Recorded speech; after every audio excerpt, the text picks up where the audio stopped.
Nadania is what you get when you take a checklist of all of the Gen Z tropes that you can think of and mash them together without any semblance of good storytelling. I watched this movie last night, and while watching it, I couldn't help but just think about all of the teen movies that I grew up with. The ones that I really enjoyed were actually based on classic literature and stories that had survived the test of time. Yeah, shocking, right? Movies actually need good writing for them to be good. The ones that I'm talking about include Clueless, which is based off of Emma by Jane Austen, 10 Things I Hate About You, which is based on Taming of the Shrew by Shakespeare, and Easy A, which is a kind of adaptation of Scarlet Letter. Now, I'm not saying that these movies didn't rely on rom com tropes, and I'm not saying that these movies are perfect.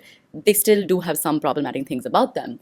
But overall, I feel like these movies were made by creators who knew how to tell stories and who knew how to build characters. Today's movies just feel like producers and directors are trying to tick boxes rather than actually tell stories. So these creators throw in a bunch of tropes, like you'll have the fake dating trope, or you'll have the love triangle, or you'll have like meet cutes. And they'll also talk about social issues, so you'll have representation, but you won't actually flesh these characters out to create any impact. You'll talk about things like classism and elitism and feminism and climate change, but you'll do it in such a heavy handed manner where characters have literal monologues about these things.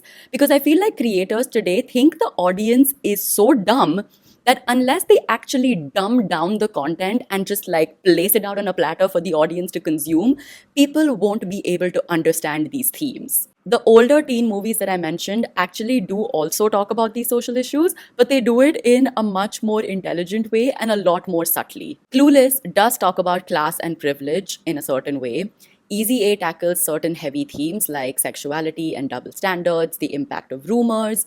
And there were so many teen movies that also dealt with feminist issues, but you didn't have characters screaming, "Down with the patriarchy," to the audience's face. These films didn't treat the audience as morons, and they understood that audiences would pick up on these themes because they were written well through the characters and the dialogues and the narrative that these movies were trying to tell. And that's the difference between like all of the movies that I loved growing up and the movies of today.